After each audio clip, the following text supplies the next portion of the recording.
ඉතින් කොහොමද යාළුවනේ ඔන්න දැන් අපේ වැඩේට යන්නයි සූදානම් වෙන්නේ. ඉතින් එක පාරටම මේ වීඩියෝ ක්ලිප් එක බලන අය හිතනවා ඉතින් මේ මොකද්ද වැඩේට යන්න සූදානම් වෙනවා කියන්නේ කියලා. ඉතින් මේක බලන්න නම් මේක ඔයාලා තේරුම් ගන්න නම් මගේ ඉස්සර වෙලා වීඩියෝ ක්ලිප් එක බලලා ඉන්න ඕනේ. ඉතින් ඒ ගංවතුරෙන් අසරණ වෙච්ච අයට අපි කෑම අරගෙන තමයි යන්නේ. ඒගොල්ලන්ට කෑම නෑ අද රෑට. ඉතින් ඒ ටික අරගෙන තමයි අපි මේ වාහන දෙක යන්නේ. ඉතින් ගොඩාක් දුර ඇවිල්ලා තමයි මෙතන ඉඳන් අපිට යන්න තියෙන්නේ පයින්. ඉතින් පයින් යන්න තියෙනවා සාමාන්‍යයෙන් කිලෝමීටර් 6ක් විතර. ඉතින් අපේ තාත්තලා ඉස්සරහින් යනවා කෑම ටික අරගෙන ඔක්කොම වතුරත් අපි අරගෙන ආවා. ඉතින් මේගොල්ලෝ කිව්වේ පරිස්සමින් යන්න. මෙතනින් එහාට වන සත්තු ඉන්න පුළුවන් කියලා. ඒ කියන්නේ අලි එහෙම ඉන්න පුළුවන් කියලා තමයි කිව්වේ. ඉතින් මේ වෙලක් මැදින් ගිහිල්ලා පාරේ දිගටම යන්න බෑ. අඩි 20ක් විතර යටට හැරිලා මේ මහවැලි ගඟ ළඟ වගේ ගම්මානයක් තමයි මේ. ඉතින් මෙහෙම යට වෙලා තින්නේ. ඉතින් ජීවිතේටවත් මෙහෙම වතුර ඒ ගල්ලටත් ඇවිල්ලා නෑ. ඉතින් කවදාවත් ඒගොල්ලන් හිතලා නෑ මෙහෙම වතුරක් එයි කියලා. ඉතින් හැබැයි ජීවිත හනි කිසි දෙයක් නෑ. මිනිස්සු ඔක්කොම අයින් වෙලා කලින්. ඉතින් මෙතනදී අපි මේ යන ගමනේදී අපිට හිතුණ දෙයක් තමයි මිනිස්සු කොච්චර අසරණ වෙලාද කියලා අපිට පෙවුනා. ඉස්සරහ ගිනි මැල ගහගෙන Tamanට රැක ගන්න පුළුවන් බඩු ටික විතරක් එළිය දාගෙන සෝදනවා. එතකොට ගිනි මැල ගහගෙන ඉන්නවා කියන්නේ හරිම රිස්ක් වැඩක්. මේ තියෙන්නේ මේ වත්තෙන් තමයි අපි ආයෙත් පාරට ගොඩ වුණේ. මෙහෙම එළිය දාගෙන ඉන්නේ බඩු. ඉතින් මේ කාපට් පාරට ආයෙ අපි ආවා. ඉතින් මේ විදිහට දිගටම අපිට යන්න තියෙනවා. ලයිට් කණු කඩාගෙන වැටිලා, අලි වැටවල් කඩාගෙන වැටිලා. ඉතින් මේක මහා දුෂ්කර ගමනක්. හැබැයි මේ මිනිස්සු බඩගින්නේ එක වේලක් හරි මේ මිනිස්සුන්ගේ බඩගින්න නිවන්න පුළුවන් නම් ඒක තමයි පිනනේ. මිනිස්සෙක් සතුටු කරනවා කියන්නේ එතන තමයි පින තියෙන්නේ. ඉතින් ඔයාලටත් පුළුවන් නම් ඒ වගේ කෙනෙක් වචනකින් හරි සන්තෝෂ කරන්න. ඒක තමයි ඔයාලා ලබන ලොකුම වාසනාව. ඉතින් මේ කාපට් පාර ගිහිල්ලා තියෙන්නේ. ඒ කියන්නේ වෙන තැනක එහෙම්මම මේක කෑල්ල අරගෙන ගිහිල්ලා තියලා වගේ කාපට් පාර අයින් වෙලා. මේ යට කෑල්ල තමයි මේ තියෙන්නේ. ඉතින් ඒකෙන් තමයි අපි මේ යන්නේ. ඉතින් මේ වගේ මේ පේනව නේද මෙතනින් කෑල්ල ආයෙ තියෙනවා. ඉතින් එතනින් ආය කැඩිලා මෙහෙම සෑහෙන අලාභානි සිද්ධ වෙලා තියෙනවා පාරට. ඒ වගේම ඉස්සරහා තියෙනවා ලොකු පාලමක්. මේ තියෙන්නේ පාලම කැඩිලා ගිහිල්ලා. මෙතන එහා පැත්තේ අඩි 20ක් විතර හැරිලා තියෙනවා. ඉතින් මේ විදිහට මෙන්න මේ වගේ එක ලෑලි අනම්මනම් දාලා ඒ වගේන් තමයි ගොඩ වෙලා යන්නේ. ඉතින් ඔයාලට පැහැදිලි නැත්තම් සමා වෙන්න මේක මං බොහොම අමාරුවෙන් ගත්ත වීඩියෝ ක්ලිප් එකක්. මොකද අපි මේ වෙලාවෙත් 6:00 විතර ඇති. හැබැයි කළුවරයි ගොඩක්. මේ ෆෝන් එකේ ටෝච් එක දාලා තමයි මම මේක වීඩියෝ ක්ලිප් එක ගත්තේ. මේක ඔයාලට පෙන්වන්න ඕනේ හින්දා. ඉතින් මේ පාලමේ කැඩුණු කොටස් ඒ වගේන් තමයි මිනිස්සු යන්නේ. ගස් කඩාගෙන වැටිලා එහෙම පොඩි පොඩි තැන් වලින් මේ යන්නම බැරි තත්ත්වයක් උදා වෙලා තින්. ඉතින් පොඩි ළමයි බඩගින්නේ ඒ පැත්තට කවුරුත් යන්නේ මේ අමාරුයි හින්දා මේ යන්න මේක දුෂ්කර ගමනක් හින්දා කිලෝමීටර් 6ක් 7ක් ඇවිදගෙන යන්න තියෙන හින්දා කවුරුත් මේ ගමට වැඩිය යන්නේ නැහැ.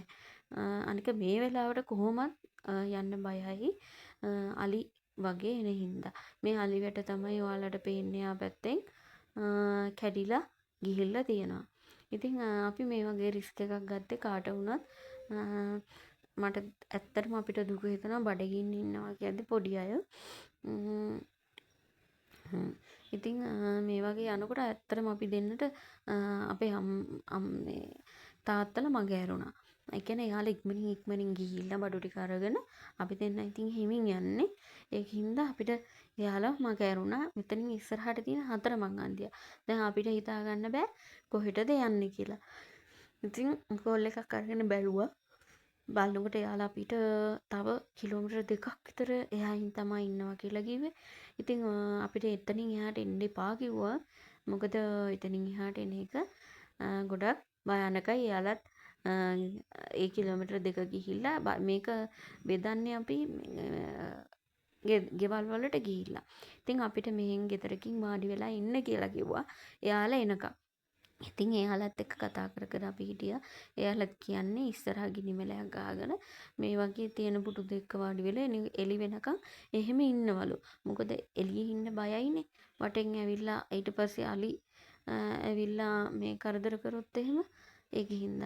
ඔන්න දැන් අපේ තාත්තලා ආවා කට්ටිය. ඉතින් යන ගමනොත් ආයෙ තව එහා පැත්තේ තව ගමක් තියෙනවා. එයාලටත් මේක බෙදාගෙන යන්න පුළුවන් කියලා. ඉතින් ඇවිල්ලා මේ විදිහට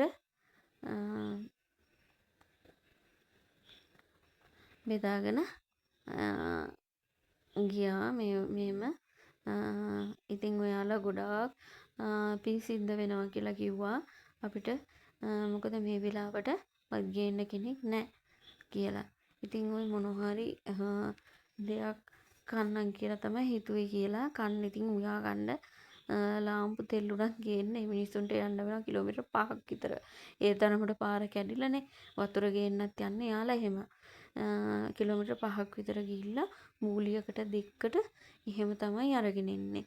ඉතින් ඔයාලා හිතන්න තමන්ට මේ වගේ දෙයක් වුණොත් මෙහෙම මෙච්චර හසරණ වෙන්න තරම් ඇයි අපිට මෙහෙම වෙන්නේ නේද? මේක ස්වභාව දහමේ අපිට දුන්න පාඩමක් එක අතකට. ඉතින් මිනිස්සු පරිසරය අපිරිසිදු කරනවා, ගස් කපනවා, ඕවා මේවා කරනවා. ඉතින් ගඟවල් අයිනේ ගෙවල් හදාගෙන නේ වතුර පාරවල් අයිනේ ගෙවල් හදාගෙන ඉන්නකොට එතකොට යාලට ඕන විදිහට ඒ ගඟ ගලනවා. ඉතින් එයාගේ පාර එයා හදා ගන්නවා. ඉතින් අපිට මොකුත් කියන්න බෑ මේ ස්වභාව ධර්මයට. එයාට ඕන විදිහට තමයි අපේ ජීවිත උනත් තීරණය වෙන්නේ. ඉතින් මේ පේනව නේද මෙට්‍රස් හැමදේම ඒගොල්ලන්ගේ නැති වෙලා මේවා නම් හොඳ ගෙවල් හොඳට ලස්සනට හදපු ලස්සන ගෙවල් මේගොල්ලෝ ඉතින් එක්කෝ ගොවිතැන් කරලා මොනවා හරි එක්කෝ රස්සාවල් කරලා එහෙම හදාගත්තු ඒවා. ඉතින් මේ විදිහට ඉටිපන්දමක් ගහගෙන එළි වෙනකන් ඉටිපන්දම් ගහගෙන මෙහෙම ඉන්නවලු මේ ටිකේ. ඉතින් හිතන්න සීතල වටේටම වතුර මේවා වෙලා. ඉතින් මිනිස්සු අසරණ වෙන විදිහ. ඉතින් ඊට පස්සේ අපි ටක් ගාලා ගියා. ඇත්තටම අපිට බයයි. මොකද සත්තු ආයේ ඉන්න පුළුවන්නේ. දුගන්න තැනකුත් නැහැ. දුගන්නත් බෑ. මේ අපි එනකොට මේ පිරිමි ළමයි යන්නේ වතුර අරගෙන. ඇත්තටම එයාලට ලොකු අවශ්‍යතාවයක් තමයි වතුර කියන්නේ. වතුර බොන්න එයාලා කිලෝමීටර් 6ක් විතර නැවත පයින් එනවා පන්සලකද කොහෙද තියනවා කියලා. ඉතින් අපිටත් මගදී මුණ ගැහුණා. අපිත් වතුර දෙකක් ගෙනිච්චා. නැවතත් අපි දැන් මේ යන්න තමයි සූදානම් වෙන්නේ ඇවිල්ලා. වතුර දෙකක් ගෙනිච්චා. යනකොට දැන් මේ දෙක අපිට උස්සගෙන යන්න බෑනේ. කිලෝමීටර් 5ක් අපිට උස්සගෙන යන්න බෑනේ. ලීටර් 40ක් විතර අපි ගෙනාවා. ඊට පස්සේ එතනින් එහාට යනකොට කොහොම හරි වතුර ටැංක් දෙකක් ගෙනල්ලා ඒ ගමේම කෙනෙක් එතන ගහලා ටැප් එකක් දාලා තියෙනවා. ඒ කියන්නේ වතුර දීලා නැහැ. වතුර දෙන්නේ පහුවෙනිදා කිව්වා. නමුත් අපි කිව්වා අපේ වතුර ටිකක් ගන්න එකට අරගෙන දාන්න කියලා. එතකොටම එතෙන්ට දෙන්නෙක් ආවා.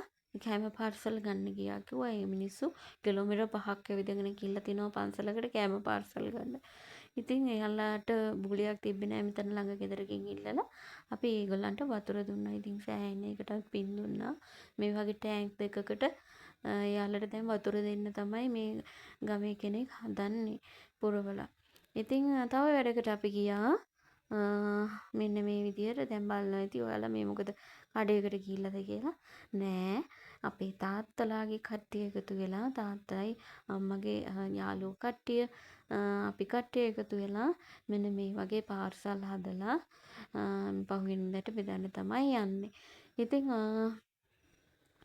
මේවා මෙන්න මේ විදිහට අපි ෂොපින් වල දාලා පාර්සල් හැදුවා. මේකේ පිටි වියලි සලාක කියන්නේ. පිටි සෝයා මීට් කොත්තුමී එතකොට බිස්කට් ඒ වගේ එතකොට සනීපාරක්ෂක ද්‍රව්‍ය ඒ වගේ මේ අපේ තාත්තා ඉන්නේ. ඉතින් ඒ වගේ ඒවා මෙතන පැක් කරලා දැන් රෑ 12ට විතර ඇති. ඉතින් මේකත් හෙට උදේ මෙයාලා බෙදනවා.